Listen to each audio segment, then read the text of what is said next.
All right, let's talk food today. I think it's enough politics, enough crypto. Got to talk about veggies and apples and Palisade peaches. Lucas, I know you've got ties into the Western Slope in Colorado. That's one of my favorite places to get peaches from. But we gotta talk about food today. Yeah, I couldn't believe it that you mentioned Palisade Peaches. I didn't realize that people were aware of Palisade Peaches all the way up in Minnesota. But I Yeah, live, it's due to just one connection. There's a one grocery store, and they're very focused on local produce. So when you walk in there, it's like here's cucumbers and tomatoes and peas and beans, and it's every single one of them has a little sign Minnesota grown local produce, blah blah blah. And so these guys every year they bring in peaches from Palisade.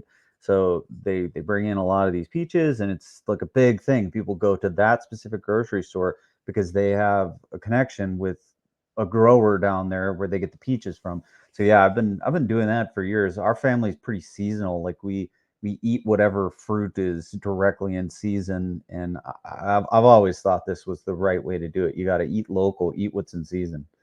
I grew up with a 3 acre garden and tending that 3 acre garden. 3 acres. Three Wow.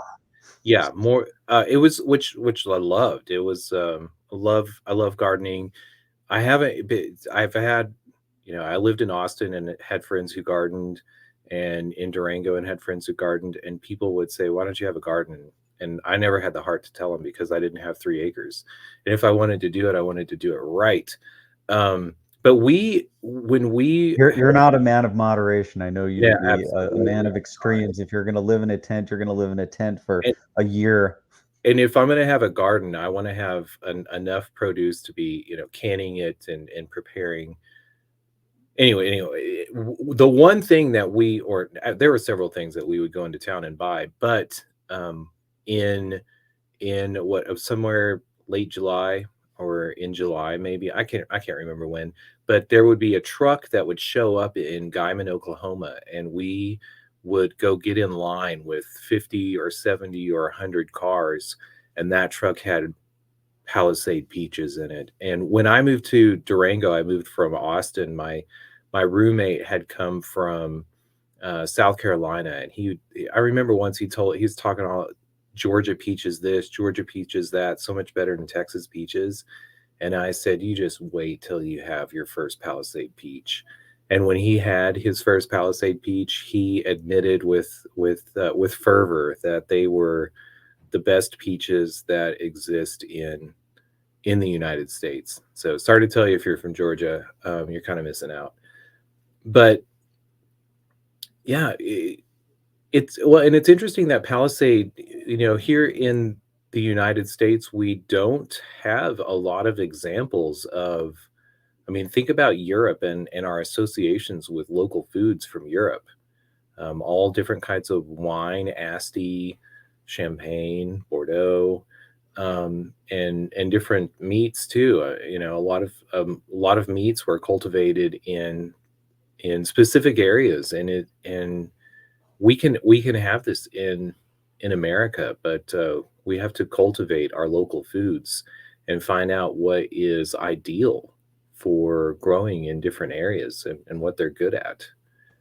Yeah, and where I live, I feel we're somewhat blessed in some of what's happened with our land grant university. I don't know if you know this, but the Honeycrisp apple, which has somewhat taken the world by storm as it's being one of the tastiest, crispest, it's got that perfect combination of tart, sweet, was actually developed in Minnesota. So we've developed a variety of different kinds of fruits, and then it all happens at the Landscape Arboretum, which is a favorite local haunt of people that I know to stop by. They actually develop different kinds of apples, so you can walk through and see the new stuff that they're working on, crosses that they're trying, um, and then these things disseminate further out. So yeah, the University of Minnesota does quite a bit of the development of new apple varieties. In when I lived closer to that town, Palisade in Colorado, I actually lived in a town that was was settled or pioneered by Swedish socialists, and they had tons of apples. The apples there, mind blowing. Um, and I do love Honeycrisp apples.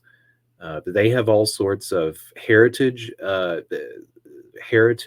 old apples that are not really conducive to, I don't know, some of the problems of commercial, like growing at scale, like incredibly large. Like maybe they're a little bit harder to harvest. They don't mature at the same times as other apple trees. But for what other reason? But there is a movement there to identify and to grow more of some of these heritage varieties. And also, we have fruit trees everywhere. Some people might have one or two fruit trees in their yard, or a small grove of 10 or 15 trees, and and we live in this world of a massive, not just, a massive commercial orchards and cheap food, quote unquote cheap food, that maybe subsidized and come from somewhere else. But for years, people have not been harvesting these apples, and we've almost lost a wealth of knowledge about taking care of the apple trees, about how to graft and uh, change the flavors of them. You can graft different branches on trees and get different crosses. Very Yeah, interesting. I mean that's exactly how we got the Honeycrisp. Actually, this is another one of my favorites that is a very underground, unknown apple that was also developed at the University of Minnesota. It's called the chestnut crab. If you ever have a chance to try one of these, man, it will blow your freaking mind. Has such a bizarre flavor. It's almost a nutty flavor, and it's got that crisp crunch. This is one of the top in my book. Crab apples, that's it's interesting. I wonder if it's a true crab apple cross, because I've had crab apples, and again, like old varieties. When in Durango, north of town, there is an orchard in Hermosa that has some crab apple trees, and I used to go collect them, make apple pies with them, and they were tart. Yeah, this isn't quite so tart, and it is a true crab. Like they're small. If you hold it in your hand, you can easily hold two or three of them in the palm of your hand, and they're pretty small. I think it says that they're 2 inches across. So these are small apples, but they're wonderful. They're not like what you're describing. They definitely have kind of like a walnut flavor to them, which is pretty different. Hmm. Um, Favorite of deer if they can get them. I heard you've been plagued with deer in Nucla, right? well, this is part of, is that some of the complaints you get when you're, some people get tired of deer showing up in their yard and eating their flowers. But part, and in Nucla we had so many apple trees on every corner. The town was settled 100 years ago, and people were growing food literally in their yard. The town, by the way, also had a meat locker, and the meat locker still exists, because in days before air conditioning, that whatever, there's this building that has 3 foot thick stone walls, and No way, 3 foot thick three stone. 3 foot thick stone walls. And of course, we got a lot of rock around there, because the town of Nucla was carved out of sandstone, or the ditch to it was carved through sandstone to get water up on a mesa 16 miles away from the river. Um, but the people in town, it was incorporated in 1904. It was built maybe in 1890s or so. But they built this meat locker for everyone to store their meat in, with really thick walls, and people would keep their meat there, and you would literally go to a certain, the building up on Main Street, and that's where everyone kept their meat. So you would, walk in, and you had your own um, vault, I guess you'd say, your vault of. You can look on it if you zoom in. It's on Main Street in town. Anyway, Wait, you can zoom in and you can see the meat locker? yeah, the meat locker still exists. If you it's next. I mean, zoom in, zoom in, zoom in. It's top of town. Go up, up, up. It's You right got by Ruth's Toffee. Ruth's Toffee Ruth's is pretty Toffee good. is amazing. Ruth's Toffee is amazing. No, so Town Hall right there at Third, at the corner of Main Street and Third, on the north side of the building. That's where it is. Right there, huh? On the west, on the eastern side. Yep, right where you're. That sort of oblong. If you turn on uh, if you turn on the actual photograph, you would see it. You know, there's also the original town jail is there too, and Oh it's wait, there we go. yeah. I don't see any meat locker. Actually, maybe it's down a block. It's down a block. Yeah, it is down a block. There it is. See that one right at Fourth Avenue. This thing? Yep, Oh, all right. massive stone walls, and I've never been inside. It was no longer open when I was there. Um, it, Yeah, anyway, that's old Billy's meat locker, huh?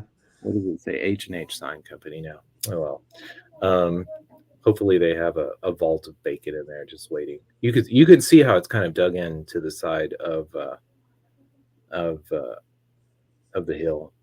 So, but But going back to this whole idea of eating local, we kind of got off on fruit for a second. I mean, this idea of eating local, this has started to come into the political discourse when Kennedy has famously started to say, riffed on the Trump campaign slogan of "Make America Great Again." He said, well, you know, one of the ways that that could actually be accomplished is to make America healthy again. And when I started hearing him talk like this, I was pretty excited. Actually, I think that this is really important for America. It's really important for people generally. I mean, it's not the kind of a thing that that we can be ignoring.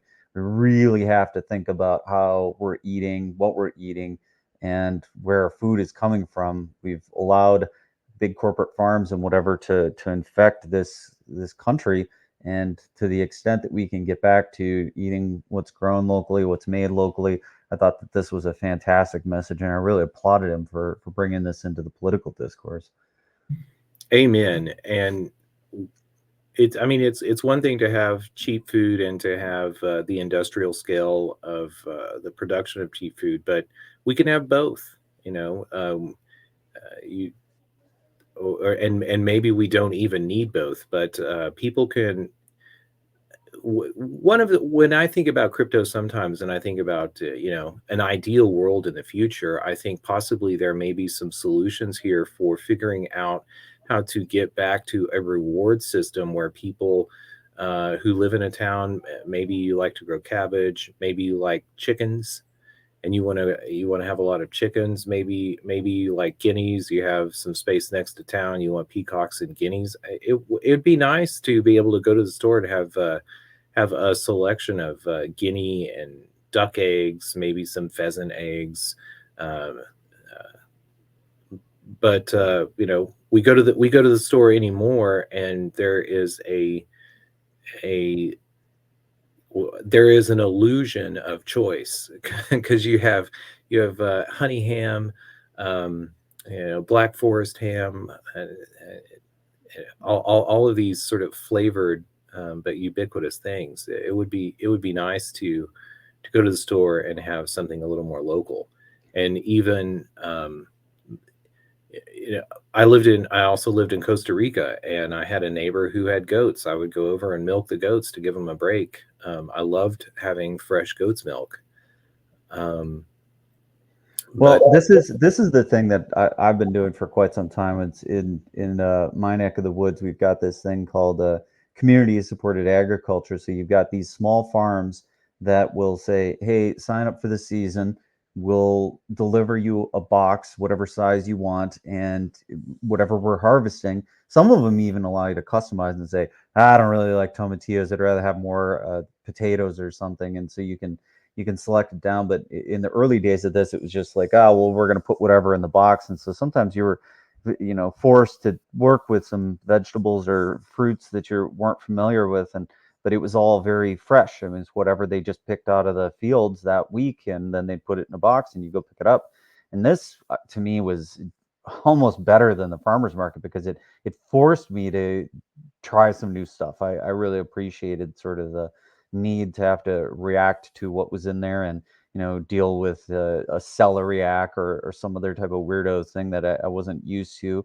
And you got beans when beans are in season. You just couldn't get whatever you wanted. You can't just keep eating cucumbers all year long because they're coming in from California or Mexico or something. You got to react to what's currently in season. So I really love this, and I've still supported this. Another thing that happens in my neck of the woods is we've got a lot of food co-ops, and so those are places that are outside the mainstream grocery outlets, right? Like these are very small, they're community owned, and a lot of the times they've got some of the best food that you can get access to. So I've been shopping at these and been mostly eating out of CSA and food co-ops since as long as I can remember.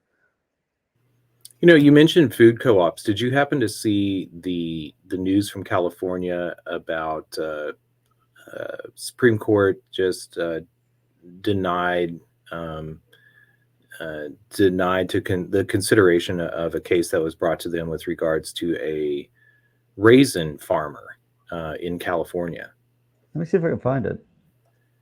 And I thought it was interesting because co-ops come to us from the Capper-Volstead Act, and co-ops going to the structure of our country, and the states having the authority over the land and the property on the land, and the federal government being limited in its jurisdiction to commerce. The Capper-Volstead brings us this idea of food cooperatives or cooperatives, and essentially kind of piggybacks on notions of marketing. And I think that the Capper-Volstead and food cooperatives that are organized under it are overlooked in their power. Again, I think that I hear people talk about beef or Texas beef or New Mexico beef or New Mexico goats, and I think that we need to be developing production and products that are associated with that. It's one thing to have Palisade Peaches, but what if we had a particular schnapps that was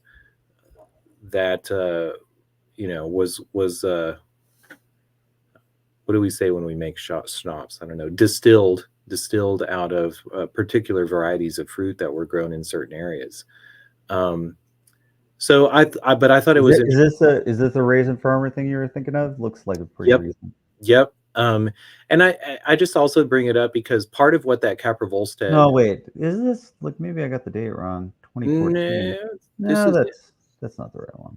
Was it 2014? Well, it may have been in appeals for all of this time, or maybe I saw an old article, but I thought it was the Supreme Court just denied Oh, Supreme Court. Let me keep looking for it. I'll see if I can find it. Yeah, but no, that was it. And back in 2014, they had a really good year for raisins. And so what the co-op was also interested in doing, and maybe the real reason for co-ops, or at least in an industrial perspective, was to suppress the sale of a large part of that crop. And so they had a rule that the farmer could not sell, or the farmers who were part of the co-op could not sell their crop. And I think that year it was something like 46% of the raisin crop was not put on the market.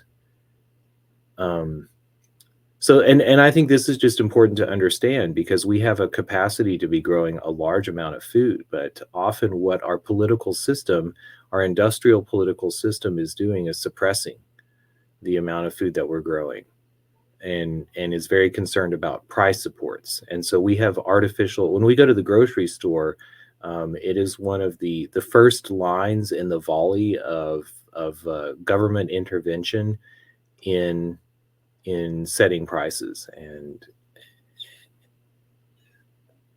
manipulating the world that we live in.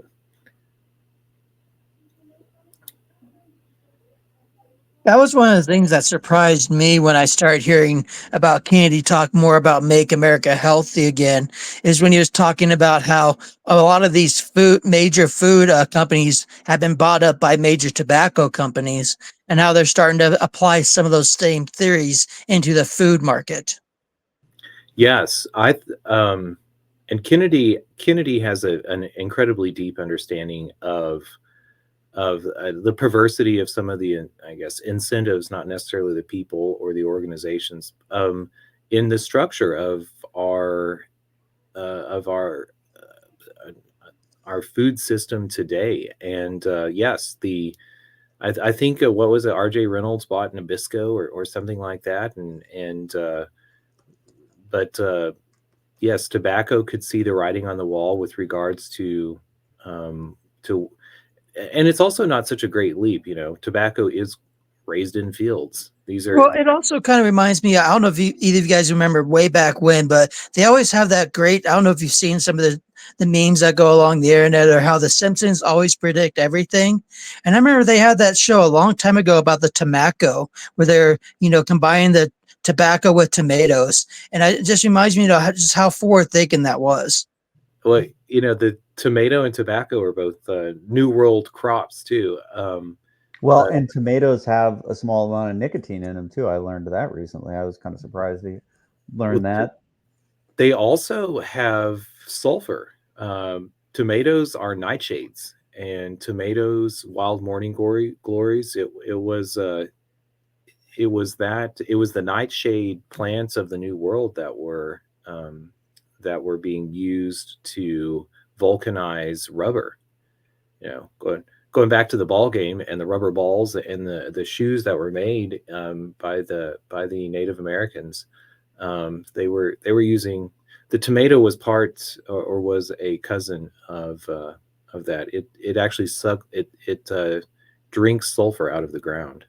So um, I Well, love but to. this focus on why is America unhealthy? I think that we started to take a hard look at what is really going on in America, because I've started to travel around a bit more in America recently, and I'm a little surprised and shocked at just like what I'm seeing now, because in some ways I'm a bit insulated in the people that I've been hanging out with, but when I have started to travel and I see how unhealthy people are, it's like, wow, this really is kind of an epidemic that's happening in America. And if we're starting to look at why this is happening and what are people really eating, I've found myself in a few of these, standard grocery stores, and man, the shelves are just stocked with these products that I wouldn't eat if you paid me to. None of that stuff, like, so filled with preservatives and artificial flavors and colors. This is definitely something that needs to be focused on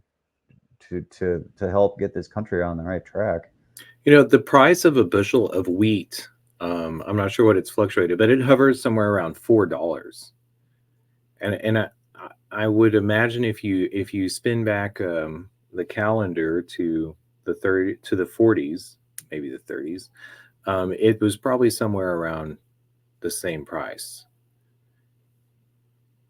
And if farmers are still being paid $4 for a price, uh, for a bushel of wheat, um, you know, and yet at one time we were paying 75 cents for a loaf of bread, and now we're paying $5, $6, and depending. So, some people pay $10 for a loaf of bread, depending on what the story and what the ingredients are in that loaf of bread. Where is all the money going? And I think that sadly a lot of the money is going to the production stream. Um, you know, our our meat processors, our meat industry is also, um, not only have we seen um, small producers dwindle and pass away to where you have, um, I don't know, corporate or hedge funds, whatever. You have these commercial farms, which are a business that owns a massive amount of farmland. There's no more 40-acre farmer in America, or a 160-acre farmer, depending on how much rain they have. Now we have massive corporate farms, and they do business with one of very few, four, generally is four, production machines that make all these various foods that we have. So this is also a problem. Yeah, and I think it depends on like what people want, right? If you think about you're in a small town or you're in any kind of a town, it's the choices that you make as a consumer that really influence a lot of things. I mean, I looked into this. I learned about it when I was pretty young, and I was in my teens when I first got wind of food co-ops and local agriculture and eating local. And this just is a necessity. We have to start making these choices. It's like the minute we stop buying this stuff, I think what there's like a movement right now to completely boycott Kellogg because of the additives that they're putting in. There's starting to be increased focus on, if you look at the products that are marketed and sold in the EU and what they have as ingredients, and then you look at what are the ingredients in the United States, and how has the FDA been captured, and how is the FDA funded, and how does the FDA allow certain things to be in products on the store shelves. It really starts with people just deciding that they're no longer going to buy a certain kind of product. And I know that there has also been a reaction to some of the oils that are being put into the foods, and that's a major shift as well. So it starts with the consumer. The consumer has much more power in America than I think we give them credit for, but it does require just to start making an active choice in your life. And it doesn't even necessarily have to be driven by buying whatever is the cheapest, because there are definitely ways to go get access to foods that are still reasonably priced yet locally produced and aren't filled with any of this stuff. But it requires you to do a bit more work at home. Like, you certainly can't just grab a box of cereal off the shelf and eat it with your with your cereal, whatever. You're going to have to spend a little bit of time cooking some stuff. But I think that this is how people are going to start getting healthier. They got to make these choices. Well, if we listen to the unholy alliance of economists and politicians, they will wring their hands and tell us that the poor people of America need really cheap food. But I don't believe that one bit, because say, Trump raised tariffs for select countries outside the United States. And the narrative of farmers was, well, Trump is no friend to a farmer because all of a sudden we've lost this market of places to sell our food. Well, what did the federal government turn around and do? But I think the amount that was doled out to farmers in 1 year was $13 billion. Where did those subsidies go? And when we talk about how cheap our food is, part of that is an illusion. And why is the best food not the cheapest food? If we can be making a like political change in the incentives as to how the ecosystem for the growing our agricultural industry is, what our agricultural industry is, why are we settling for incredibly unhealthy food that requires a lot of processing, and obviously it exists because the complexity of those companies that do that processing allows them to grow and politically capture the the subsidies that government is shilling out for this. We should not be settling for this. And I understand. This to me, it's like this protest against Kellogg. I mean, I'm all for getting in the streets and rallying people, great raising awareness, but I'm gonna go back to this one. It's like, just stop buying it. It's like, okay, you don't want this thing that you think is poison. It's like, well, don't buy it. Like, this seems to be a fairly simple solution here. But if you say, well, there's nothing else. Like, I go to the grocery store and the shelves are stocked with this kind of stuff, and I don't have time to cook, and this, that, and the other thing. It's like, you can make a myriad of excuses in your life about why you're making certain choices and you're doing certain things, but it requires some amount of effort on your part if you want something different. And what, Lucas? I think you were telling me that you had a 3 acre garden. I mean, that's maybe a bit on the extreme side. Like, I can't even really imagine what it would be like to tend a 3 acre garden. But the little steps can be taken by people to start to move the needle in their lives. And I think it comes down to personal responsibility has to be the first place. So getting educated is good. You want to go out and tell colleagues that they shouldn't do it, but also we got to start looking at whether we're voting with our dollars and voting with our votes on the people that are actually going to help move the needle. I certainly don't hear anything from the Democratic side of the world that they want to do anything along these lines, and that's a little it's a little dismaying. But I also think that you can just stop buying stuff that has things in it that you don't want to eat. Well, agreed. But there's also this narrative of self-sustaining, like grow all of your own food, and from experience, I don't actually recommend that at all either. But what we should be able to do Yeah, is, that's pretty tough. Like I don't know like how many people could actually achieve a completely self-sustaining garden. and some people like chicken, but they don't necessarily want to kill a chicken. Um, and some people that doesn't bother them. So, but why don't we have a market commerce system that gives us the option, or at least not only gives us the option to go out and buy all these good foods, but also is promoting uh, is promoting, I don't know, healthier foods rather than industrial foods, and or just constantly this notion of not if I'm going to succeed as a business, I can't just grow 10 chickens and sell those chickens. I have to grow hundreds and hundreds of chickens. But meanwhile, um, again, going back to what happened in the Trump era, we had all these farmers who growing all this wheat and all of this corn, and they didn't have, or all of these raisins, and then they turn around and say, oh, we can't sell that because the price will drop. So this notion of capitalism, I don't know if it works whenever it comes to the medical industry. I don't think that it necessarily works when it comes to the agricultural industry too.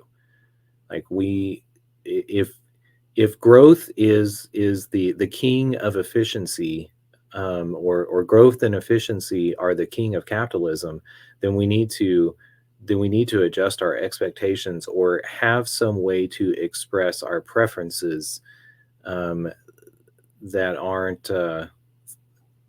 confused by this notion that, I don't know, a chicken that's grown in a box amongst 100,000 other chickens is the same as one that is grown, with 10 or 20 chickens somewhere else. And I think that also, because some people will also respond to that and say, well, chickens don't necessarily, free range chickens is a joke, chickens don't want to be outside. Okay, well, but chickens, it's more about a health issue of whenever you put 100,000 chickens in a building together. If one of them gets sick, all of them get sick, and it saddens me to see these correlated concepts like the health, or the vulnerability to diseases and other aspects of health that come with the things that we raise. That's too complex. So we don't we instead the industrial food system just paints people who are talking about locally grown or smaller production as being crackpots. Whenever there's a lot to isolating our food sources, it makes them more resilient as far as the health and what gets transferred with all of that, as well as gives us a variety of options. If you grow the same crops in one area, after a while they respond to their natural environment. They may taste a little different. This is why Palisade peaches are amazing. That you go 15 or 20 miles away in Colorado, you can still buy peaches, but they don't have the same perfect balance of weather, aspect of the terrain towards the sun and water, amount of water to make the perfect peach. And we could be finding There's if you go just a little bit further away in Colorado, there's Olathe, Delta and Olathe have corn. And if you want corn and some of the best corn on the entire western slope, it's all grown there. And why is it grown? This is why trade is so important, because some people have a little bit of a natural advantage in one place. They can make something a little bit better than everybody else, and that's why you can take your Palisade peaches and trade them for corn, trade them for chickens. Thinking about the chicken thing, I don't know if you saw this. I think these guys got somewhat famous on TikTok and Cheddar recently because they put out a little video of these solar powered chicken barns that are moving around. I thought this was pretty innovative and neat. There's no end of ability for humans to come up with novel things to put together pieces of technology. I think actually where we are in the world with our ability to create materials, material science, and technology, we can do a variety of stuff to allow us to have really healthy ways of producing food. I've also seen some of these ways that we're growing vegetables indoors where there's no need for pesticides because you don't even let the pests get anywhere near it. Aquaponics and a variety of different things like that. We have the ability to do things well. It's just a matter of whether people are going to make the choices to invest in these things, get them out there, and whether they can really find a market for it. And so it does come down to that consumer, whether they're willing to buy something and take a little bit more time to think about what they're doing, or if they're just going to go to the run of the mill grocery store and just buy whatever's on the shelf and not even think about it. I think that there's been too much trust that the government was watching out for us, and I think we found that that's not the right thing. We definitely have not had good regulatory oversight in this stuff, and that just goes back to you got to do a little bit of thinking, you have to do a little bit of research, and we also have to know what's in the food.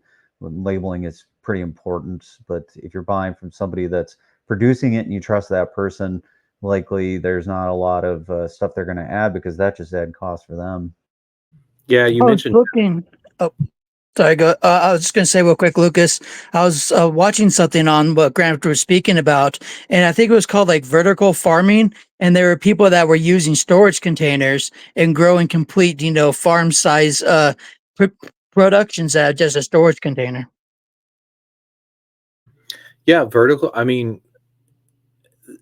it's vertical farming. I've seen I've seen well, and this is one of the great things about social media. You get all these ideas for not just going and planting a seed into the ground, but different ways that you can grow and maximize small areas for food production. But Grant, you mentioned pesticides, and pesticides aren't healthy. They just allow for um, their technological solutions for these economies of scale, and the harvesting of food. I've picked apples, and I don't know that I want to pick apples if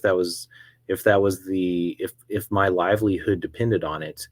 Um, but whenever I first crawled up on an apple orchard ladder and picked an apple, I was struck by how perfectly sized it was to the human hand, and how our like it was designed like our it was designed for the thumb and to be pulled off the tree. It it was a marvelous experience, and we have all of these. We have entertainment movies, a world of tech that's been designed,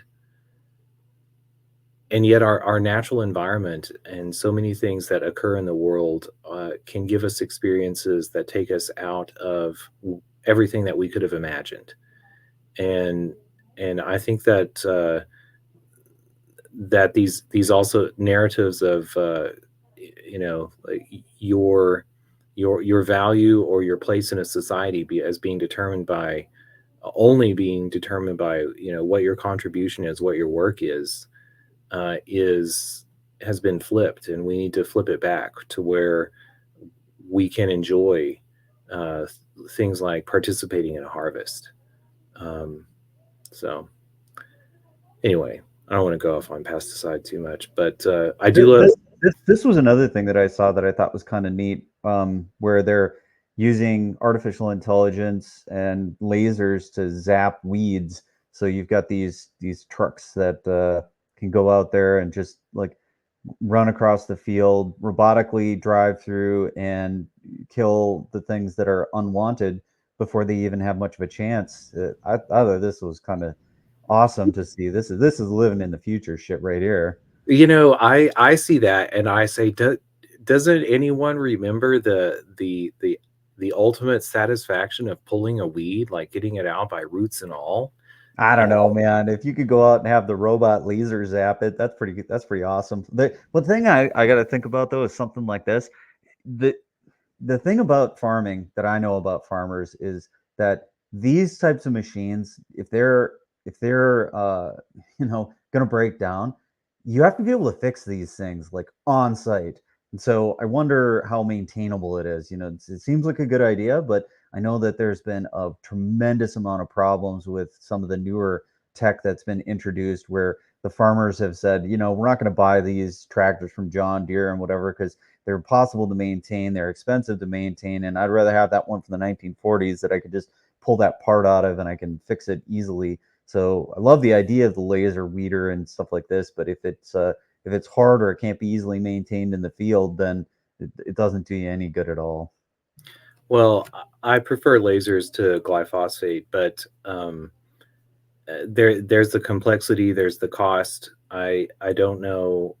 I don't know how a farmer on 60 acres, there's other things we might see, an Uber or the sharing. We do have, custom cutters and custom harvesters too. Maybe that becomes a thing, and this notion of the vertical farmer that owns all of their equipment and does everything. Maybe that goes by the wayside, but um, again, I think that we also crave to have very natural experiences, and it's a wonderful thing to pluck an orchard or a peach off of a tree. It's another like great thing to also, at and not for everybody, but at certain times of your life, and certainly for a long stretch of your life, to walk out in the morning with a cup of coffee in one hand and go out and pull some weeds.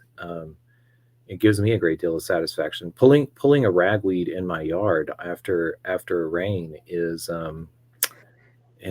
I, that's I hear you on that. There's a difference between doing it at an industrial scale like this. Like, what is the option, right? And we're gonna spray this field with glyphosate to kill weeds, or are we gonna use the laser weeder versus you in your backyard on your little half acre, thing? If you're your little half acre garden, if you're gonna go out there and pull a few weeds, but backbreakingly going out and doing this for 10 hours a day with no end in sight, that there are certain types of backbreaking labor that it seems reasonable to try to do some automation around. And I don't mind when we do this, and I'd much rather do it with lasers and AI than do it by indiscriminately spraying some kind of chemical across the land and then trying to figure out what that might do to our ecosystems and or our health. Like that's why the laser weeder seems like a pretty neat idea. I just wonder about its maintenance, but I definitely hear you that